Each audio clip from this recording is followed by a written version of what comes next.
అదే RTV app వార్తల్ని క్షణాల్లో చదివే అవకాశం ఉంటుంది. ఒక న్యూస్ పేపర్, ఒక టెలివిజన్ ఛానల్ మీ చేతుల్లో ఎప్పుడూ ఉంటాయి.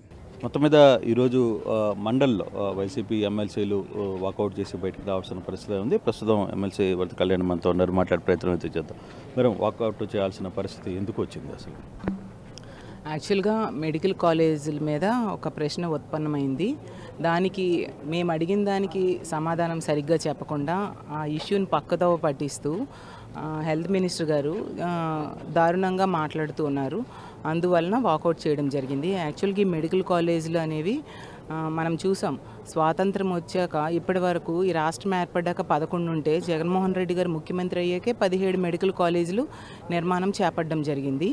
ఎందుకు ఇక్కడి నుంచి పక్క దేశాలకు వెళ్ళిపోతున్నారు, మన రాష్ట్రంలో ఉన్న పేద విద్యార్థులకి గవర్నమెంట్ వైద్య కళాశాలలో చదువుకునే అవకాశం కల్పించాలి. అలాగే మంచి వైద్యం కూడా, మెడికల్ కాలేజ్తో పాటు హాస్పిటల్స్ కూడా ఉంటాయి కాబట్టి మంచి వైద్యం కూడా పేద ప్రజలకు అందుతుందని ఒక మంచి ఉద్దేశంతో జగన్మోహన్ రెడ్డి గారు 17 మెడికల్ కాలేజీల నిర్మాణం ప్రారంభించారు. అందులో 5 ఆల్రెడీ స్టార్ట్ చేయడం కూడా జరిగింది. మనం చూసాం, క్లాసులు కూడా స్టార్ట్ అయ్యాయి. ఇంకో 5 ఈ సంవత్సరం ప్రారంభించబోతూ ఉన్నారు.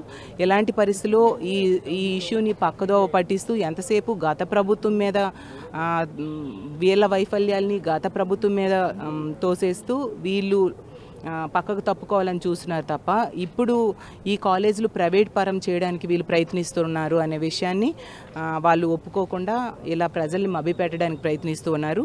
కానీ మేము మా వైఎస్ఆర్ కాంగ్రెస్ పార్టీ డిమాండ్ చేస్తూ ఉన్నాము, ఆ 17 మెడికల్ కాలేజీలు కూడా గవర్నమెంటే నిర్మాణం చేయాలి, ఆ సీట్స్ కూడా ఇక్కడ ఉన్న పేద విద్యార్థులకి అందాలని మేము కోరుకుంటూ ఉన్నాం. అంటే దీపం పథకం విషయం మీద కూడా మీరు ఒక క్వశ్చన్ రైజ్ చేసిన పరిస్థితి, మంత్రి దానికి మీకు ఖచ్చితమైన సమాచారం వచ్చిందా? దాంట్లో సమాధానం వచ్చిందా? బేసిక్గా ఎంతమంది లబ్ధిదారులకి, మీరు అడుగుతున్న క్వశ్చన్, ఎంతమంది లబ్ధిదారులకి ఈరోజు రాష్ట్రంలో ఉన్నారు, వాళ్ళకి ఎంతమంది మీ దగ్గర ఒక డేటా ఉందా అనే అంశం మీద? దీపం పథకం మీద దీపం 2 అని వీళ్ళు మేనిఫెస్టోలో పెట్టడం జరిగింది. దాని మీద ప్రతి కుటుంబానికి ఎల్పిజి సిలిండర్స్ ఉన్న ప్రతి కుటుంబానికి 3 గ్యాస్ సిలిండర్స్ సంవత్సరానికి ఉచితంగా ఇస్తామని చెప్పారు. దీనికోసం మొన్ననే వీళ్ళు జీవో విడుదల చేశారు. అక్టోబర్ 31 నుంచి మార్చి 31 వరకు 895 కోట్లు విడుదల చేశారు. ఇందులో భాగంగా ఒక సిలిండర్ బుక్ చేసుకోవచ్చు అని చెప్పారు. అంటే ఈ 5 నెలలకి ఒక సిలిండర్ బుక్ చేసుకోవచ్చు అని చెప్పారు. మేము అడిగాము ఏంటంటే, ఎంతమంది లబ్ధిదారులు మీరు గుర్తించారు, మీరు 3 సిలిండర్స్ ఇస్తామన్నారు కదా, ఈ ఒకటే పరిమితం చేస్తారని మంత్రి గారు చెప్పారు. ఎల్పిజి సిలిండర్స్ ఉన్నవాళ్ళు 1,55,00,000 మంది ఉన్నారు అని చెప్పారు. కానీ అంతమందికి వీళ్ళు ఇస్తున్నారా లేదంటే మంత్రి గారు స్పష్టంగా సమాధానం చెప్పలేదు, దాట వేసేస్తూ మాట్లాడారు. ఎందుకంటే వాళ్ళు విడుదల చేసిన నిధులు ఆ ఒక్క సిలిండర్కి కూడా సరిపోవు. మనం తీసుకుంటే 1,55,00,000 మందికి ఈ 895 కోట్లు ఒక సిలిండర్ ఇవ్వడానికి సరిపోవు. ఈ 895 కోట్లతో ఇంచుమించు 1,00,00,000 మంది లోపం వాళ్ళకే సరిపోతాయి అన్నమాట. అంటే ప్రజల్ని వీళ్ళు మోసం చేస్తూ ఉన్నారనే విషయం స్పష్టంగా అర్థమవుతుంది. అది కూడా వీళ్ళు సిలిండర్స్ ఇచ్చేటప్పుడు ఉచితంగా సిలిండర్స్ డెలివరీ అయినా చేయాలి, లబ్ధిదారుల అకౌంట్లో అయినా డబ్బులు వేయాలి. అలా కాకుండా గ్యాస్ ఏజెన్సీలకు వేస్తారంట. అక్కడే అర్థమవుతుంది, ఎందుకంటే వీళ్ళు చాలామంది లబ్ధిదారుల్ని తగ్గించేస్తున్నారు. దానికోసం అనేసి ఈ విధంగా వాళ్ళ గ్యాస్ ఏజెన్సీ అకౌంట్లో వేసి మళ్ళీ తిరిగి వేయడం ఏంటి? ఇది మేము ప్రశ్నించడం కాదు, తెలుగుదేశం పార్టీ ఎమ్మెల్యేలే అడుగుతూ ఉన్నారు. జ్యోతుల్ నెహ్రూ గారే అడిగారు. తెలుగుదేశం ఎమ్మెల్యే ఈరోజు రైజ్ చేశారు. ఆ విషయంలో కూడా కొంతమంది అడిగిన పరిస్థితి అయితే కూడా మన మీటింగ్లో రైజ్ చేశారు. ఉచితం అంటే ఇలా డబ్బులు కట్టి తీసుకోవడం ఏంటి? దీనివల్ల 5-10 రూపాయలు వడ్డీలకు డబ్బులు తెచ్చి సిలిండర్ల కోసం కడతారు. ఇది చాలా రాంగ్. మేము చంద్రబాబు నాయుడు గారితో పోట్లాడైనా ఈ విధానం మార్చుతామని సాక్షాత్తు వాళ్ళ ఎమ్మెల్యే జ్యోతుల్ నెహ్రూ గారే చెప్పారు. ఈ పథకంలో చాలా లోపాలు కనిపిస్తూ ఉన్నాయి. అసలు చంద్రబాబు నాయుడు గారు ప్రమాణ స్వీకారం చేశారు జూన్ 12. అప్పటి నుంచి తీసుకుంటే 10 నెలలు. 10 నెలలకి వీళ్ళు ఒక్క సిలిండర్తో ఈ పేద కుటుంబం బ్రతకాలా అని ఉద్దేశమా అని అడుగుతున్నాను. ఇది ఏమైనా భావ్యంగా ఉందా? ఇందులో న్యాయం ఉందా అని మేము ప్రశ్నిస్తున్నాం. కాబట్టి ఈ రాష్ట్రంలో ఉన్న ఎల్పిజి సిలిండర్ హోల్డర్స్ అయిన ఆ 1,55,00,000 మందికి కూడా ఉచిత గ్యాస్ సిలిండర్ ఇవ్వాలి. అది 3 సిలిండర్స్ కూడా ఈ ఫైనాన్షియల్ ఇయర్ అయ్యేలోపు ఇచ్చి తీరాలని మేము డిమాండ్ చేస్తూ ఉన్నాము. ఇది ఓవరాల్గా అంటే ఇప్పుడున్న పరిస్థితుల్లో సార్, ఈ ఓవరాల్ మెడికల్కి సంబంధించిన ఇష్యూస్ కావచ్చు, లేదు ఎల్పిజికి సంబంధించిన ఇష్యూస్ కావచ్చు, సుబ్రహ్మణ్యం గారు, వీటన్నిటి మీద మీకున్న అబ్జెక్షన్స్ ఏంటి?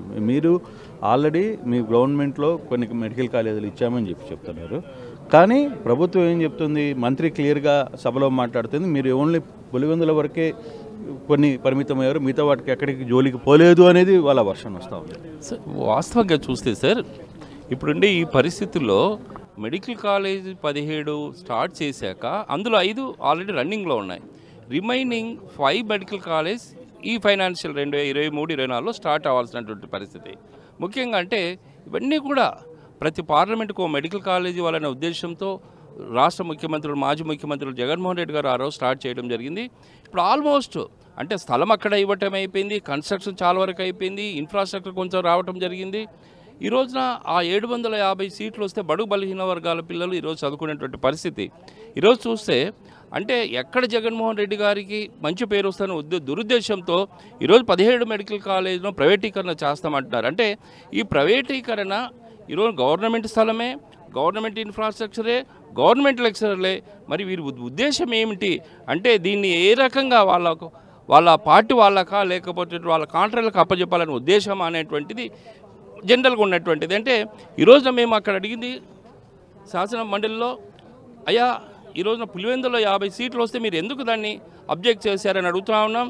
అలాగే పాడేరులో 50 సీట్లు వచ్చాయి, మిగతా కాలేజీలకు కూడా రావాల్సినటువంటి ఈ పరిస్థితుల్లో క్వశ్చన్ ఆయన అడుగుతూ ఉంటే వారు వ్యంగ్యంగా ఆవేశంగా మాట్లాడంటే ఒక వీధిలో మాట్లాడి జరిగింది. అందులో భాగంగా మీ రోజు బాయ్కాట్ చేయడం జరిగింది సార్. సార్ మీరు యాక్చువల్గా సుబ్రహ్మణ్యం గారు ఒక డాక్టర్గా ఇప్పుడున్న దీంట్లో ప్రభుత్వం ఇచ్చిన సమాధానం, మంత్రి ఎక్స్పెషల్గా మంత్రి ఇచ్చిన సమాధానం పట్ల వైసీపీగా ఒక డాక్టర్గా మీకు ఉన్న అబ్జెక్షన్ ఏంటి ఈ వ్యవహారంలో?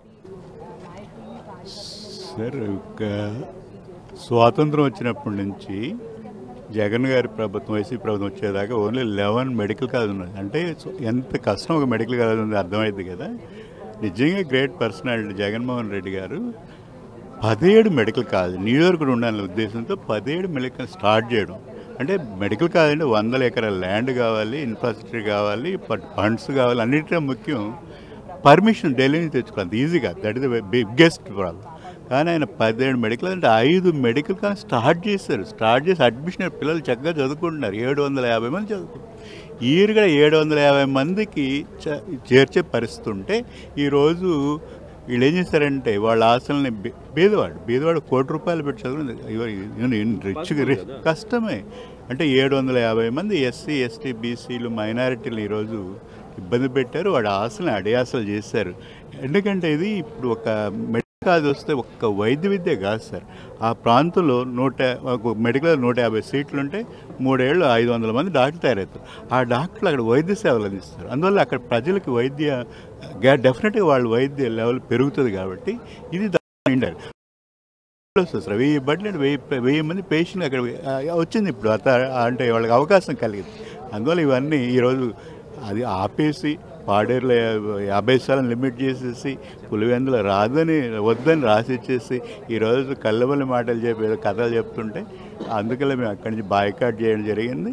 అంటే ఒకటే ఇందులో ఏంటంటే మీరు ఒకటి చెప్తున్నారు, చాలా సీరియస్ అలిగేషన్. పులివెందుల కాలేజీ వద్దు అని చెప్పి ప్రభుత్వం లేఖ రాసిందా? అక్కడ అవసరం లేదు అని చెప్పి మెడికల్ కాలేజ్ అవసరం లేదు అని ఏమైనా లేఖ రాసిందా? అంటే ఇక్కడ ఇన్ఫ్రాస్ట్రక్చర్ లేదని రాశారు సార్. ఓకే, అది మినిస్టర్ గారు చెప్పడం ఈరోజు. కానీ ఎందుకంటే ఇప్పుడు మేము 5 కాలేజీలు 5 జిల్లా లాస్ట్ టైం స్టార్ట్ చేసాం. ఇప్పుడు 5 రెడీగా ఉన్నాయి. ఇప్పుడు మదనపల్లిలో ఉంది, పాడేరు ఒకటి, బొలేందులో ఒకటి, 5 ఉంటే అన్నింటి ఒకేసారి మాకు కాదు ఏది కానీ చేయడం. అది ప్రైవేటైజ్ చేస్తున్నారు. ఎవరికి పోతే ప్రైవేటైజ్? బిల్డింగ్ గవర్నమెంట్ కట్టింది, ఇన్ఫ్రాస్ట్రక్చర్ గవర్నమెంట్ పెట్టింది, స్టాఫ్ని గవర్నమెంట్ రిక్రూట్ చేసింది, అన్ని స్టార్ట్ చేయడం ప్రైవేట్ వాడికి కట్టబెడుతుంది. అది అంటే బీదవాడికి నష్టం. వాడేంటి ఒక సీటు ₹1 కోటికి అమ్ముతాడు. ఈ బీదవాళ్ళు అంటే కొన్ని వందల మంది బీద విద్యార్థుల ఆశలు మరి తుంచేసేస్తారు. వాళ్ళ ఆశలు అడియాసలు చేస్తారు. ఇది చాలా తప్పు. చాలా పెద్ద గొప్పదనం జగన్ గారి విషయంలో చాలా మెచ్చుకుంటాం. ఇది డాక్టర్గా నేను అలాంటి ఇంతమంది ఆశలు అడియాసలు చేసినది తప్పని మాత్రం మేము భావిస్తాం. ఇది డాక్టర్ సుబ్రహ్మణ్యం అయితే క్లియర్గా చెప్తున్నారు. ఇప్పుడు ప్రభుత్వం ఆల్రెడీ రన్నింగ్లో ఉన్న 750 మంది విద్యార్థులు, ఎస్సీ, ఎస్టీ, బీసీ విద్యార్థుల, మెడికల్ విద్యార్థుల ఆశల మీద చల్లనీళ్ళు కొట్టే ప్రయత్నం ఇప్పుడు ప్రభుత్వం చేస్తుంది. ప్రైవేట్ పరణం చేయబోతుంది ఈ వ్యవహారాన్ని అంతా కూడా. దీనివల్ల పేద ప్రజలు ఇబ్బందులు పడే పరిస్థితి అయితే జరగబోతుంది. దీన్ని వెంటనే అడ్డుకునే ప్రయత్నం అయితే చేస్తారని చెప్పి చెప్తున్న పరిస్థితి. మరిన్ని వీడియోస్ కోసం ఛానల్ ని సబ్స్క్రైబ్ చేయండి. లేటెస్ట్ అప్డేట్స్ కోసం వాట్సాప్ ఛానల్ ని ఫాలో అవ్వండి. ఆ లింక్ డిస్క్రిప్షన్